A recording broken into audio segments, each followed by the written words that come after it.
Why, hello there everyone. I'm Laxow, aka Takumo Sensei. 皆さん、こんばんは。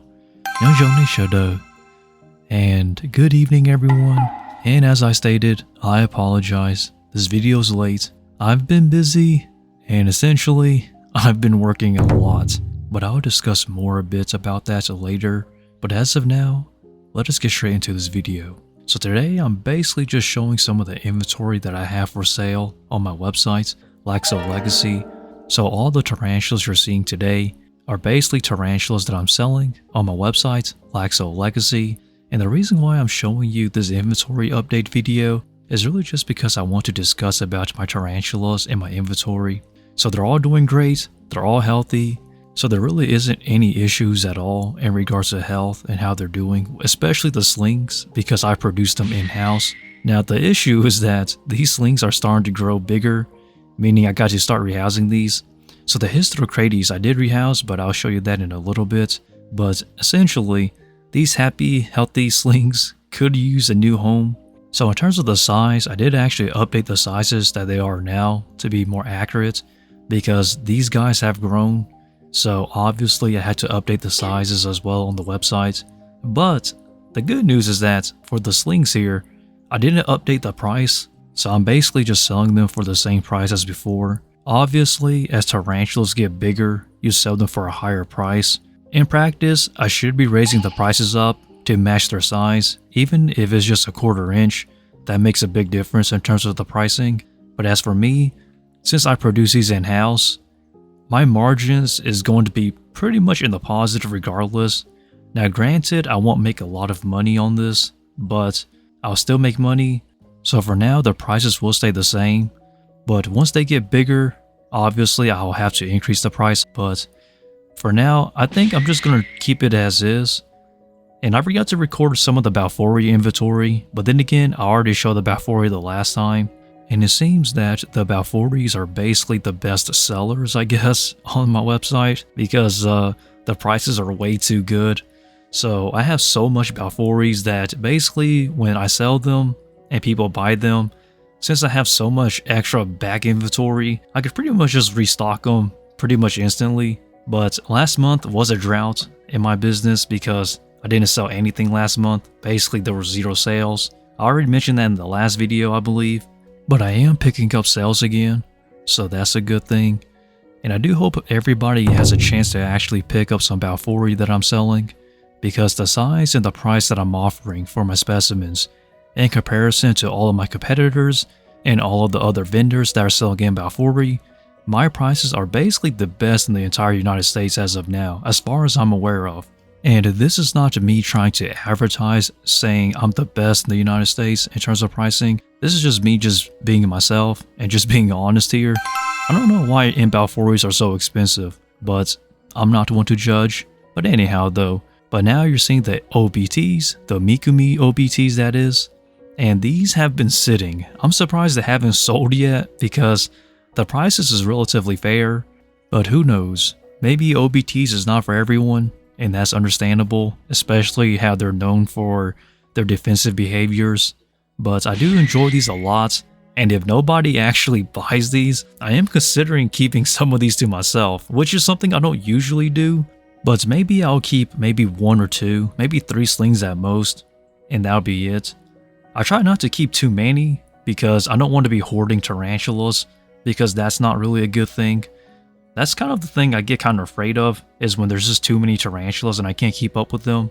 I do tend to keep a small number. The only times I keep larger numbers is when the slings that I produce are a rare species, or they're basically species that I need males for. So if there's no other reason other than that, I typically just try to wholesale everything out.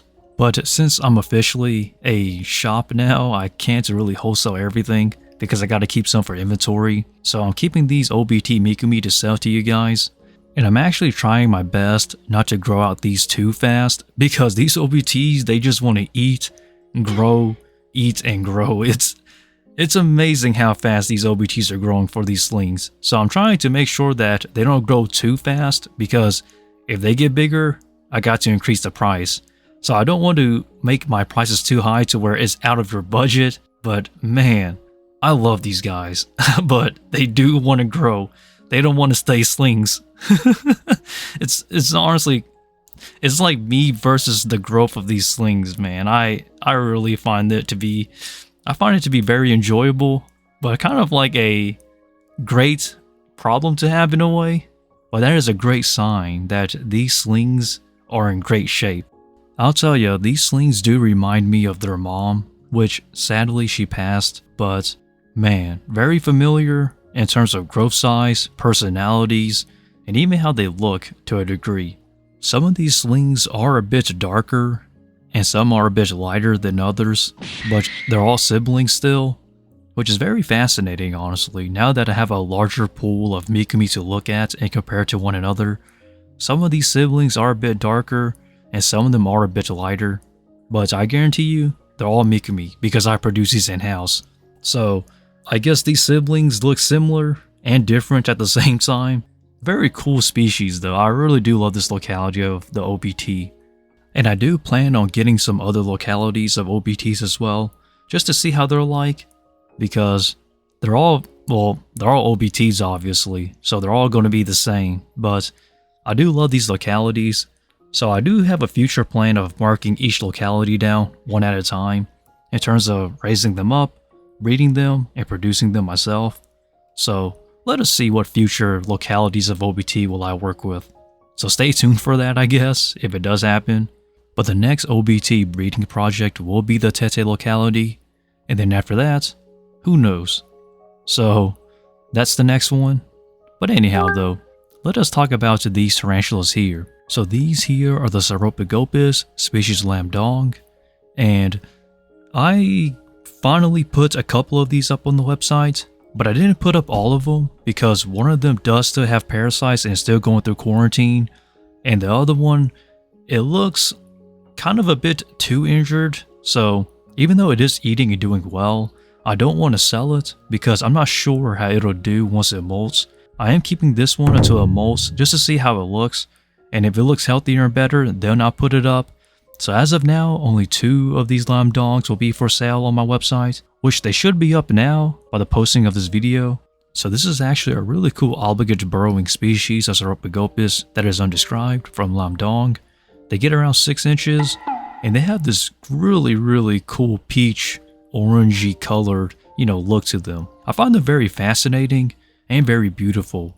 The only downside is that finding a male or getting a breeding project of this species, it is still very difficult. That's the reason why I'm not really pursuing this as a breeding project, is because even if I can find somebody with a male, there really isn't much information out there on the species. And the only people that have produced them that I'm aware of are people from the EU, which the slings here in the United States are from that import from the EU, so I don't think there really isn't much captive breeding at all of the species in terms of here in the United States. If there is one, please let me know. But as far as I'm concerned, and as far as I'm aware, there hasn't been one yet, but maybe you can be the person to do that if you can locate a male. But as for me, I'm just gonna call it quits because man, people do not like male tarantulas in this hobby, but for me, I love them. But anyhow though, enough with the respects for the boys here. Like I stated, if you can find a male for this species, and if you can actually produce them here in the United States, you can pretty much put a name for yourself out there in terms of building yourself a status of some sort. It's not going to be easy obviously, but I do wish somebody can give it a shot. Just make sure that you don't end up with a misidentified tarantula that looks similar to it. Like me for an example, that male tarantula that I got, the Ornithoctonine species named Dep, I first thought it was going to be a Lambdong, but looking at the legs and basically looking at the taxonomic differences between the two, it was identified as a Ornithoctonine species named Dep, but I'm sure that a male does exist out there somewhere. But anyhow though, I also do want to talk a little bit about why I haven't been uploading, and it's because, as I stated, I am still looking for a house. So basically, on my one day off that I get, I typically use it to go house hunting and just look at houses. So I really do want to be honest with you as to why I don't upload as much, even though I said I would. is because I want to get a home first and then start building glass enclosures and finally, you know, making that transition. But finding a home has to come first though. It is not easy here in the United States to find a home. But I am trying, and hopefully I can get a home I can actually start making more content in. But as for that, everybody, thanks for watching. I hope you enjoyed this video. Please feel free to like, comment, subscribe to stick around. And with that, stay lax and Laxow out from the Kumo Sensei.